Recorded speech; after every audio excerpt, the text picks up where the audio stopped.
investigation finds some drivers don't respect that law, and some police officers, they don't even understand it. Tonight, BikeSafer investigator Brian Folsom shows you one rider's extreme mission to prove a point.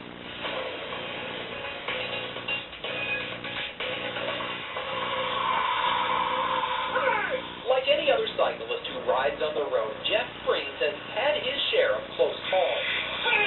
Unlike the others, he has proof.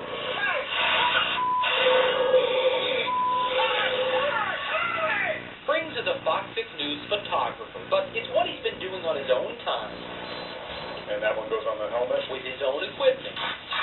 The other one goes on the handlebar and faces backwards. That has taken him down a road almost no other cyclist has dared to travel. It all started 2 years ago when Springs called 911 after a close encounter with an angry driver. See, there's a guy after me. He just about hit me on my bike, and I need somebody here right now. Henry Clayton what? Henry Clayton what from me? Whitefish Bay police responded, but it was Springs' word against the driver. And that's when he got the idea to turn his bike into a rolling surveillance system. So I started using the cameras so that if something did happen, I could go to the police and say, here's what happened, and show them. Over the past year, Springs has recorded tens of thousands of drivers passing him by. The vast majority, he says, keep a safe distance. I just move completely over to the other lane and come back in, and they appreciate that. Most drivers do. I don't think bikes belong on the same road as cars. But not all of them. I have people violating the law and putting my life in jeopardy almost every time I ride. Just ask the loved ones of Patricia Blunden, Nancy Sellers, and Gordon Clyfield, 3 of the 8 cyclists killed this year on Wisconsin roads. It scares me. I mean, it's very scary. State law requires drivers to give at least 3 feet of space when passing a bicycle. But how close do you think this one is? Or this one? Or this one? Or this one? There are some that just don't realize how close they're getting, and then there are others that intentionally try and get as close as they can because they're going to teach you a lesson to get off the road. Now Springs is on a mission to teach others a lesson of his own. He posts video of some of the incidents on his personal blog and sends the most egregious ones to police. After watching this clip, a Waukesha County Sheriff's deputy actually wrote the driver a ticket. Can you tell us a little bit more about the 3-foot law? And New Berlin police invited Springs to be a guest on their cable access television show.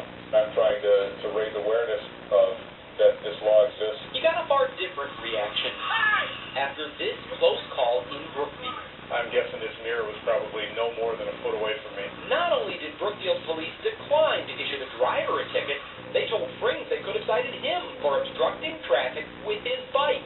Did you say I can't be in the active traffic lane? In a phone call Springs recorded himself, a lieutenant says cyclists have no right to be in an active traffic lane unless they're going the speed limit. And that's absolutely contrary to what the statute said. And yet the Brookfield city prosecutor issued a 3-page legal opinion that backs up the officer. When I got the letter and I read it, I read it over again, and I was stunned. I was speechless. Springs is not a lawyer, mind you, but Dan Goldberg is. A cyclist has the same rights to the road as any motorist. He races bikes, and he represents cyclists who've been injured while riding on the road, a place he assures us cyclists belong. If you're using a bicycle for transportation, oftentimes there's no other reasonable choice. Brookfield police declined our request for an interview, suggesting instead that we talk to another department with more expertise on bike safety. Does a cyclist have a right to be in that lane, though? Do they have a right to be on the road? Yes, definitely. Yes, they do. Milwaukee Bike Patrol Officer Manny Molina did not know about the Brookfield incident when I asked him that question. It's an unsafe pass, definitely, with the truck. But even after seeing the video, his answer remained the same. But he's not required to be on this shoulder portion. Right, he's not required. He can be there, but he also has a right to the lane. Of course, what is legal and what is safest could be 2 different things. We had an individual that was out in the snow while the plows were trying to plow. That wasn't a good idea. Actually, that was Springs too. I believe you have a right to ride in whatever weather you want. Do you want to take the chance, even though you have the right? Do you really want to take the chance? Springs knows there's little room for error out here. He could very well end up dead. But if that happens, he wants you and police to know he was dead right. I want them to be able to look at that video and say, he was riding in a straight line according to what the rules of the road say, and the driver was wrong.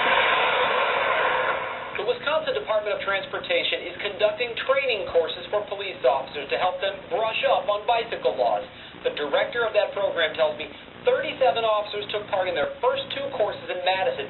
At the beginning of each course, he asked the officers how many felt comfortable with their knowledge of bike laws. Not a single one raised his hand. Brian Polson, Fox 6 Investigators.